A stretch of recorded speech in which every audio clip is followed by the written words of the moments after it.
लो जी, आज हमारे साथ है बिग बॉस ओटीटी सीजन 3 के कंटेस्टेंट लवकेश कटारिया, जिन्हें फिलहाल इंट्रोडक्शन की कोई जरूरत नहीं है, लेकिन फिर भी मैं दे देती हूँ। आज हम इनसे बहुत सारी बातचीत करने वाले हैं, लेकिन उससे पहले लवकेश जी, स्वागत है आपका बॉलीवुड स्पाई में।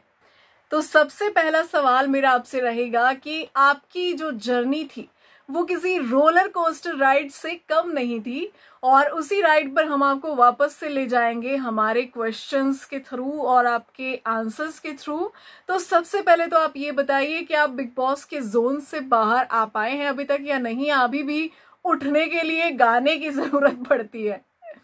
नहीं नहीं यार, उठने के लिए पहली बात तो बाहर आते ही है ना, वो जैसे कि मेरा जिस दिन एविक्शन था उसके अगले 48 घंटे तक मेरे को नींद ही नहीं आई। तो वहीं पे स्लीप शेड्यूल दोबारा खराब हो गया। ठीक है।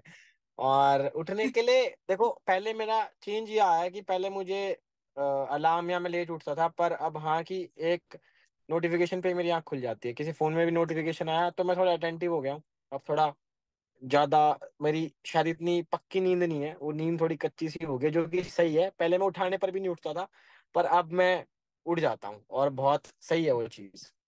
ओके, तो दूसरा सवाल मेरा आपसे ये है कि आपको पहले हफ्ते से ही टारगेट करना शुरू कर दिया गया था, चाहे फिर वो कंटेस्टेंट्स की तरफ से हो, चाहे फिर वो बिग बॉस की तरफ से हो, और फर्स्ट वीकेंड का वार में ही आपको एक चीज कही गई कि आप अपने दोस्त एलविश यादव के फैंस से कह दीजिए कि वो आपको सपोर्ट ना करे, आपको वोट ना करे। जबकि आज तक बिग बॉस के घर में ऐसा कभी नहीं हुआ, किसी कंटेस्टेंट को ऐसा नहीं कहा गया। इवन नेजी को ये नहीं कहा गया कि जो है वो अपनी रैपर कम्युनिटी को मना कर दे कि वो लोग उसको सपोर्ट ना करे। किसी एक्टर को ये नहीं कहा गया कि वो अपने जो उनके एंटरटेनमेंट इंडस्ट्री में दोस्त एक्टर्स हैं उनको कह दे कि वो उनको सपोर्ट ना करे, या उनके फैंस को कह दे कि वो उनको सपोर्ट ना करे। तो आखिरकार टारगेट पर आप ही क्यों थे? यार, कहीं ना कहीं मेरे को ये लगता है कि जैसे कि अनिल सर ने भी बताया था कि किसी का भी चेहरा चल रहा है तो अपने भाई और जितने भी हैं वो सारे थे, Kataria for the win, Kataria for the trophy. तो वो भाईचारा, वो प्यार, वो कनेक्शन हमने बाहर से ही बना रखा था। और इस पे कोई शंका नहीं है कि एक तरफा मामला हो रखा था डे वन से ही, ये मुझे पता था कहीं ना कहीं। तो उनको ना ये लगा कि ये ही क्यों, इसलिए शायद मुझे बोला हो कि भाई ऐसे ऐसे मत करो। उन्हें भी पता है कि शायद पीछे बेशक आप मैं कहूँ तो एलविश एलविश आर्मी या फिर जितने भी अपने यार दोस्त यूट्यूबर है, लक्ष्य अर्चित, जितने भी अपनी गैंग है पूरी यूट्यूबरों की, सबने दबा के सपोर्ट करना स्टार्ट कर दिया होगा जाते ही। तो कहीं ना कहीं वो एक तरफा मामला चल रहा होगा, तो उन्हें लगा कि ये तो डे वन से ही डोमिनेटिंग ना हो जाए, तो शायद मेरे से बुलवाया गया हो। मैंने बोल भी दिया था अनिल सर के कहने पे, मैं कहा भाई मेरे को मेरे लिए जज करना, पर कहीं ना कहीं गलती मेरी थोड़ी है उसमें यार, कि मैंने भाईचारा कमा रखा है, मैंने प्यार कमा रखा है, मेरी क्या गलती बताओ। अब वो कनेक्शन जनता फील करती है तो करती है ना, उसमें कोई चक्कर ही नहीं। आप बना लो, वो बाकी कंटेस्टेंटों का नहीं है तो उसमें मैं क्या करूं। बाकी कंटेस्टेंट अगर उनकी इतनी कल्ट नहीं है तो मैं क्या करूं। समझ रहे हो ना जो मैं कहना चाह रहा हूँ, तो वो चीज थी। ओके, तो आपका और एलविश यादव का बार बार कंपैरिजन किया गया घर में। कभी कंटेस्टेंट्स की तरफ से काफी डायरेक्टली हुआ, लेकिन बिग बॉस ने भी इनडायरेक्टली काफी कंपैरिजन किया है। और ऐसा लगा कि जबरदस्ती ना एक फॉल्स नैरेटिव सेट करने की कोशिश की गई। लाइक जबरदस्ती का नैरेटिव, जो चीज है ही नहीं, उसको दिखाने की कोशिश की गई कि इस बंदे की कोई अपनी इंडिविजुअलिटी नहीं है, वो किसी के दम पर आया है घर के अंदर। ताकि मुझे ऐसा लगता है जैसे कि न्यूट्रल ऑडियंस को आपसे दूर करने की कोशिश हुई है, ताकि न्यूट्रल ऑडियंस आपसे ना जुड़े ऐसे नैरेटिव की वजह से। बात तो देखो, मैं यही कहना चाहूंगा उस बात पे कि बिग बॉस का तो पता नहीं, पर अरमान जी जरूर सेट कर रहे थे।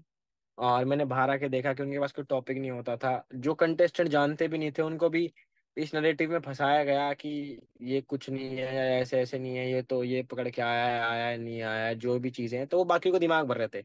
और कहीं ना कहीं उससे कहीं ना कहीं जो ऑडियंस थी वो भी सुन ही रही होगी। और ऑडियंस के साथ साथ जो बिग बॉस की टीम है, जो क्रिएटिव्स हैं, जो मेकर्स है, वो भी सुन रहे होंगे कि ये बार बार क्यों पॉइंट उठा रहा है, तो क्या पता इसमें क्या हो। तो ये जो किया किया धराया है ना, ये मेरे हिसाब से अरमान का ही है। पर इतना ये है कि ये उसमें ना वो नहीं हो पाया, मतलब पास नहीं हो पाया इतना, क्योंकि कहीं ना कहीं पब्लिक को भी मेरी पर्सनैलिटी दिखी कि मैं क्या हूँ क्या नहीं हूँ। और ये नहीं है कि मैं बिल्कुल एलविश के जैसा हूँ, मैं कुछ ना कुछ तो मेरे अंदर चेंज होगा ही। वो भी उसने बोला था शायद, मैंने एपिसोड देखा कि भाई कटारा काफी चीजों में अलग है मेरे से, और मेरे में अच्छा भी है। वो अपनी जगह अच्छा, मैं अपनी जगह अच्छा हूँ। यारी दोस्ती अलग चीज होती है, पर एज अ पर्सनैलिटी तो दोनों अलग अलग ही है ना। वो पब्लिक को दिखा, तो वो चीज मेरे को देख के अच्छा लगा कि एटलीस्ट इनके इतने बोलने के बाद भी, इतना नैरेटिव सेट करने के बाद भी पब्लिक पागल ना है, पब्लिक को दिखता है भाई कि कौन क्या है और कौन क्या नहीं है। तो मैं खुश हूँ उस चीज से, बहुत बहुत अच्छा लगा कि एटलीस्ट लोगों को दिख गया साफ साफ। आपको एक टैग भी मिला घर के अंदर एक कंटेस्टेंट की तरफ से, रणवीर शौर्य। उन्होंने आपको बदतमीज का टैग दिया। उन्होंने आपके साथ साथ शिवानी, विशाल पांडे, सभी को ये टैग दिया। जबकि ऐसे हमने ऐसी कुछ बदतमीजी देखी नहीं, उधर से ज्यादा देखा, इधर से ऐसा कुछ खास नहीं देखा। तो आखिरकार आप लोग उनके निशाने पर क्यों थे? यार निशाने पर मैं डे 3 से आ गया था। मेरे को लग रहा है जब वो टांग वाला इंसिडेंस हुआ था कि मैंने पैर रख दिया था उनसे बात करते करते। मेरी इंटेंशन थी नहीं उनको कि ऐसे डराने धमकाने, उनके ऊपर चढ़ने की। मैं बस समझा रहा था, मेरे पैर जी। गीले थे तो मैं पैर पहुंच रहा था सोफे पे रख के। असली बात बताऊं तो बाथरूम तक आया था मैं, ठीक है। उनको ये लगा, फिर वहां से साई केतन ने भी, और फिर वो पैडलिंग वाले टास्क में भी अरमा वो है ना, माइंड वॉश किया जाता था उनका। और हमेशा उन्होंने भी, मैं अंदर भी, शो के अंदर भी कही थी और बाहर भी, कि अगर आपको हम बदतमीज लग रहे हैं तो वो आप भी सेम लेवल के ज्यादा ही बदतमीजी कर रहे हो, और ऊपर से आप एक अपना एज कार्ड भी खेल रहे हो। जो भी कर रहे हो, कर नहीं रहे हो। तो कहीं ना कहीं यार मेरे को यही लगा है हमेशा कि मैंने रिएक्शन ही दिया उनको एक दो जगह छोड़ के। हमेशा उन्होंने ही आगे से, क्योंकि रणवीर भाई पे ना कभी भी कोई पॉइंट नहीं होता था कमबैक देने के लिए। उनके पास एक ही कमबैक था, वो थी एक्टिंग। या तो मेरी एक्टिंग कर देंगे या शिवानी कर देंगे। मेरे को उससे इतनी सी भी इरिटेशन नहीं होती थी, इतनी सी भी। पर उनका कोई कमबैक स्ट्रांग था ही नहीं। उनको बस ऐसा कमबैक देने के लिए या फिर ऐसा पॉइंट मारने के लिए एक्टिंग करने लग जाओगे। मगर ये क्या चीज है, कुछ बोलो ना भाई। जो मैं बोल रहा हूँ उसके रिलेशन में बोलो, कुछ कुछ तो बोलो। पर फिर छोड़ो, सब लोग फिर मेरे को कहने लग गए, रणवीर भाई के अलावा भी, कि यार कटारिया तू देख के बोला कर, ये बोला कर। तो मेरे को फिर ये लगने लग गया था कि मेरे को साला ऐसा क्या ही बदतमीजी कर दी मैंने। मेरे को तो पता नहीं लग पाया कि मैंने ऐसी क्या ही करेक्ट। बदतमीजी कर दी। तो मेरे को उस ट्रिप में डाला गया कि भाई तू गलत कर रहा। तो फिर अगले दिन रणवीर का मुंह बन गया इतना सा, तो मेरे को बुरा भी लगा। मैं कहा भाई क्या होगा, इतनी बुरी लग गई क्या बात है? अगर बुरी लग गई तो कोई बात नहीं, आओ बैठ के बात कर लेते हैं। उन्होंने कभी पर पहले स्टेप नहीं बढ़ाया कि मैं बात करूं। हमेशा मैं ही गया हूँ बात करने उनसे। मैं कहा भाई बुरा मत मानो, ऐसे ऐसे हो जाता है। आपने भी बोला, मैंने भी बोला। पर वो मानते नहीं थे। वो नहीं होता एक अड़ियल नेचर होता, तो उनका वो था थोड़ा सा। लवकीश जी, क्या आपको लगता है कि इस सीजन में सिर्फ इन्फ्लुएंसर्स की ऑडियंस का यूज किया गया है? क्योंकि ठीक टॉप 5 से पहले आप हो, चाहे शिवानी हो, चाहे विशाल हो, आप सभी को बाहर कर दिया गया, रेस से आपको आउट कर दिया गया। लेकिन अंत तक जो है लोगों को एंगेज करके रखा, जो भी आपके फैंस थे अंत तक उनको एंगेज करके रखा। तो एक किस्म से आपको नहीं लगता कि ये ऑडियंस का यूज करना हुआ? देखो जी, रही बात ऑडियंस की, तो ऑडियंस ही है जो सब चीजें देख पाती है और ट्रांसपेरेंट रखती है चीजों को। वो सपोर्ट भी करती है, और आप गलत होते हो तो आपको बताती भी है कि आप यहाँ गलत हो। तो ऑब्वियस सी बात है यार, आप जो ये पॉइंट बोल रहे हो कि यूज किया गया है, नहीं किया गया। देखो, मैं कभी भी है ना इस शो को स्क्रिप्टेड नहीं कहूंगा, पर हमेशा ये जरूर कहूंगा कि शो बहुत वेल डिजाइंड है।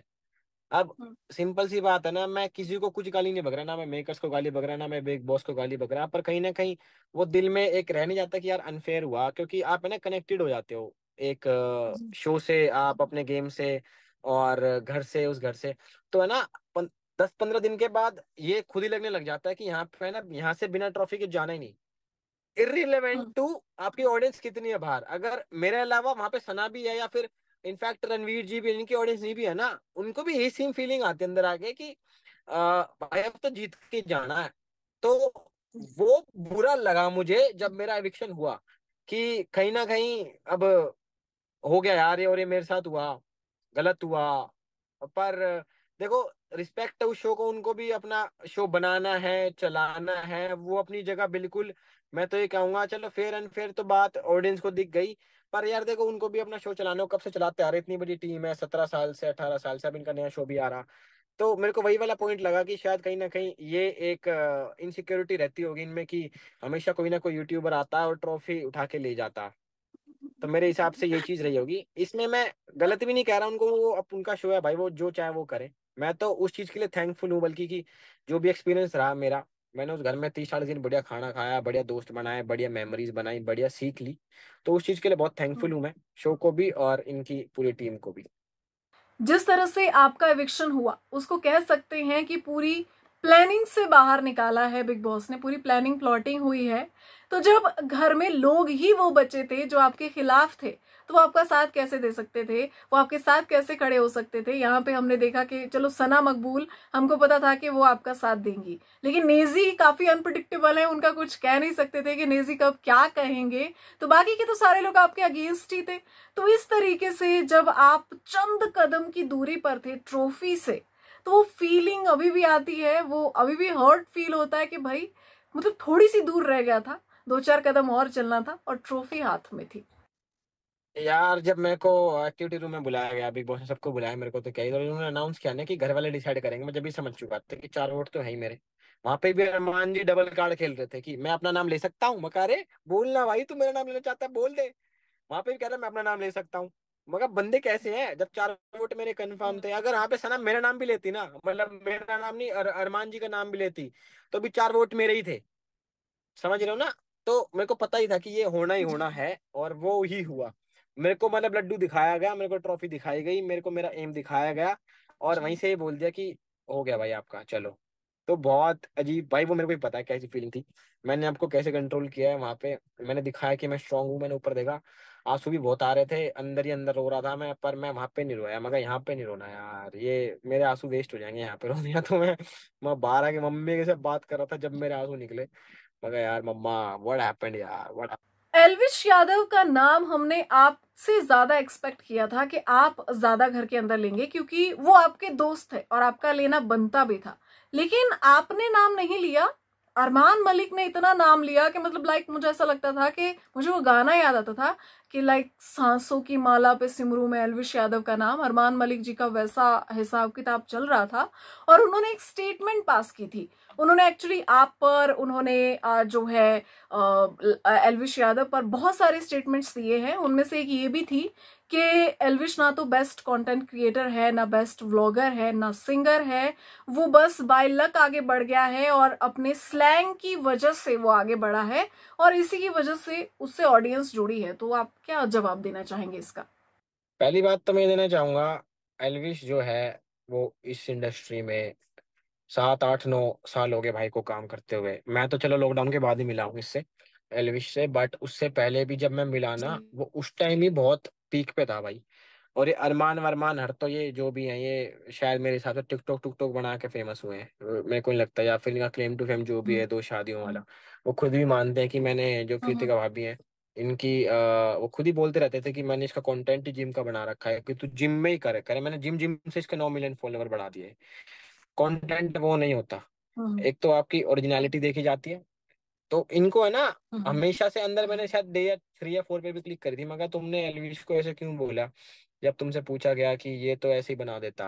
अरे पब्लिक कनेक्टेड जब भी फील कर रहे हैं, जब वो अनफिल्टर्ड बोल रहा है यार, अगर वो फिल्टर लगा के बोलने लग जाएगा, हम्म। पब्लिक कनेक्ट कनेक्ट ही नहीं कर पाएगी। तो हम्म। मेरे हिसाब से कहीं ना कहीं अरमान के अंदर ना हेटरेट थी पहले से ही एलविश को लेके, तो इसलिए वो बार बार, उससे हम्म। पता भी था कि मैं इसका नाम लूंगा तो बाहर कुछ ना कुछ मेरे बारे में बातें होंगी, मेरी रील वील कटेंगी या जो कटेंगी। उसमें उसने उसे लगा कि होगा तो बहुत अच्छा, पर पब्लिक को दिख गया। पब्लिक भी तो पागल थोड़ी है यार, वो उसके साथ अपोजिट ही हो गया। समझ रहे हो ना? क्योंकि उसकी जी। इंटेंशंस गलत थी, वहां पे उसकी इंटेंशंस गलत थी। अच्छा, एक इंसिडेंट जो कि काफी ज्यादा जिसने बवाल मचाया सोशल मीडिया पे, वो था कि घर में एक सांप घुस गया था। और उस टाइम पर वो सांप घुसा था जब आपको बाहर जो है वो बांधा गया था, आप बंधे हुए थे, और हम देख रहे हैं कि पीछे जो है गार्डन एरिया में सांप घूम रहा है। तो बाहर लोगों का कहना था कि भाई क्या मतलब, कंटेस्टेंट्स की सेफ्टी का क्या भाई, जो हमारा बंदा घर में, इसकी सेफ्टी का क्या? यहाँ पे जब इस तरीके से कोई बंधा हुआ है और सांप घूम रहा है, तो जब आपको मतलब उसके बारे में कुछ पता चला था, आपने कभी ऐसा कोई जीव जंतु, कोई सांप आपने घर के अंदर देखा? नहीं यार देखो, ऑब्वियस सी बात है, वो बहुत प्रोफेशनल लोग हैं, 17 साल से शो चला रहे हैं। मेरे हिसाब से जब मैं वहां बंदा हुआ था, मेरे को तो नहीं दिखा।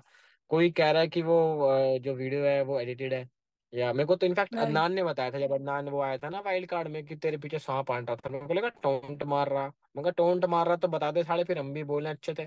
तो मैंने कहा कसम खा, तो उसने कसम खा ली थी उस टाइम पे। फिर मैंने विशाल को बोला भी था, मगर ये कसम झूठी खा सकता? कह रहा नहीं। मगर फिर ऐसा क्या ही सांप था, मगर जो हमें ना दिखा, और वो करा रात को। इनफैक्ट वो वीडियो सुबह की है, जब मैंने वीडियो देखी है, सुबह की। मैं सो के उठा हुआ हूँ, यहाँ पे बैठा हुआ हूँ। वो वीडियो सुबह की है यार। देखो वीडियो तो मैं तो देख के असली लग रहा है वो, जब मैं वीडियो देख रहा हूँ। अब वहां पे अगर मेरे को पता होता तो ऑब्वियसली मैं डरता ही।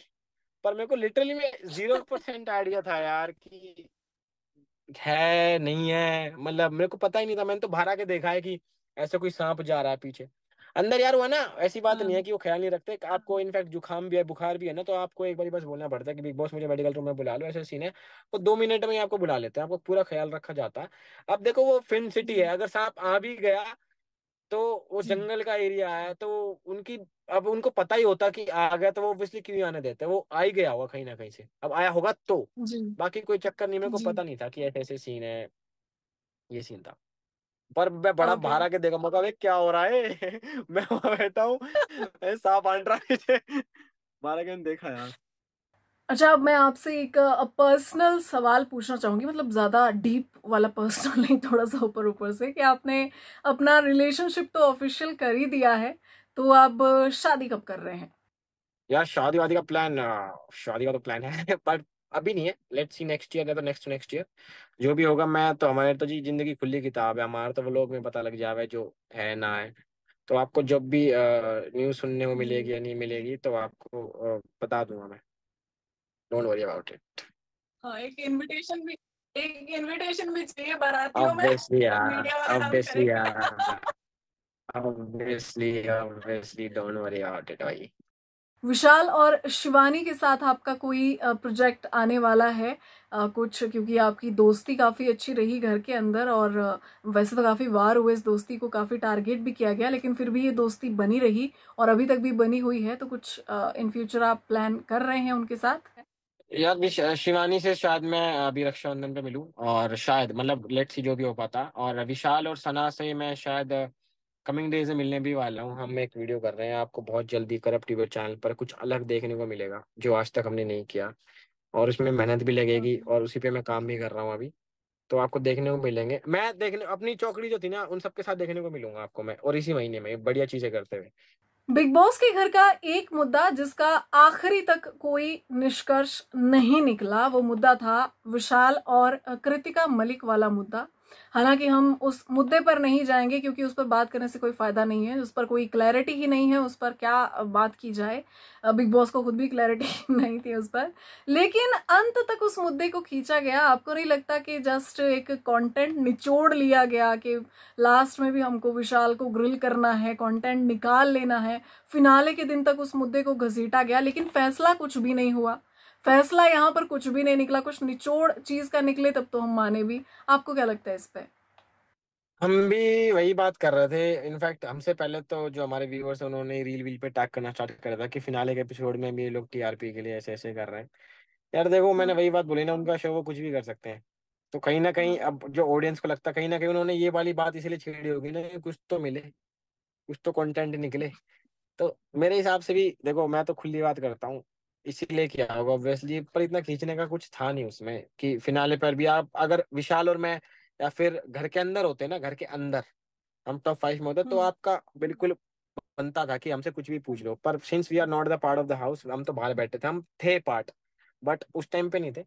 तो मैंने भी वही देखा। और रही बात विशाल की भी और घूरने उड़ने वाली, अगर आपको पहली बात हमारा घूरना गलत लगा तो मैं वही वाली बात कहना चाहूंगा। अरमान जी जो डिफेंड कर रहे थे, उन्होंने तो चलो अपनी बीवी की फ्रेंड को भी तो घुरा होगा, जब भी तो शादी हुई है, जो इतना दूध के दूल्हे बन रहे थे। अब बोलने में मैं ना इन पे इतनी पर्सनल चीजें बोल सकता था, इतनी पर्सनल चीजें, पर यार वो पर्सनल चीजें जो इतनी मैं बोलता ना, पब्लिक को पता थी ऑलरेडी। मेरा मतलब नहीं होता था कि मैं क्या बोलूं इसके बारे में, कुछ हो तो बोलूं ना नया। अब सबको पता है। वो इतनी सिंपैथी भी खा रहा था कि जब मीडिया आई कि मेरे को बुरा लग रहा है, मैंने ये जब भी यही बोला था, मगर तुमने पहली बार तो सुना नहीं होगा भाई, जो तुम इतना सैड वैड हो रहे हो। तुम्हारा सैड होना बनता भी है तो मत हो ना, क्यों हो रहे हो? तुमने पहली बार सुना है, या फिर तुमने बिग बॉस में आके बताया कि मेरी 2 वाइफ्स हैं? पहले से सबको पता था। मैं सपोर्ट खुद नहीं करता इस चीज को, पर तुम्हारा पर्सनल मैटर है, तुम्हें जैसे रहना रहो यार।